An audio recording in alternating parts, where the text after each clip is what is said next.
Next question, if we can. Yes. Hi, my name is Robert Goodspeed. I work for the Metropolitan Area Planning Council. And I wanted to reiterate, we're a regional planning agency, and I think something else important about the town censuses is to clarify that they may actually count different people. And for example, I was talking to a town clerk, and students may consider their legal residence to be somewhere different, or residents on a Department of Defense military facility wouldn't respond to a town census. So we need to be very clear to those populations that the federal census is different and has different criteria. And I just had two quick questions for Kathy. The first is, I was interested to hear that the forms will be hand-delivered, and I was curious the rationale and where we should expect, what types of neighborhoods we should expect that to take place.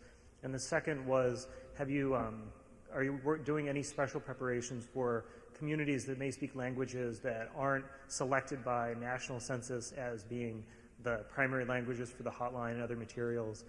What preparations are you doing here regionally for that? So, thank you. Okay. For the first question, we have some pockets of update leave, is what we call that in Massachusetts, and they're more in the western part of the state. And we also have some of those areas on the Cape where we'll do some update enumerate, and that's some of the seasonal areas. By far and large, the greatest number of housing units will receive their census questionnaire in the mail in Massachusetts. Regarding the languages, the program has expanded greatly, and with the help of some additional stimulus funding, we expect to add additional languages and to both our public relations and our information materials.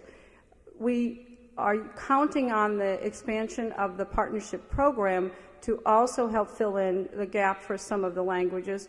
We have asked all of our partnership specialists to update the information that we have from both the Census 2000 and the American Community Survey, where we have a lot of detailed information about languages spoken at home. And our partnership staff is working to identify key partners in every community so that we can reach out in language to the greatest extent possible. And any of you that have language skills or contacts, we would certainly be happy to get that information and to work with you to tap into those resources also. Could I ask, because I think this might be helpful for us to know, do many of you, or do you, as you prepare your annual listings, do you provide it in multiple languages, or do you provide an assistance sheet in local languages? Or what do you do when you're doing your annual listing in languages? And if so, if it is another language other than English, what languages are they that you use? That would be very helpful, I think, for us to know.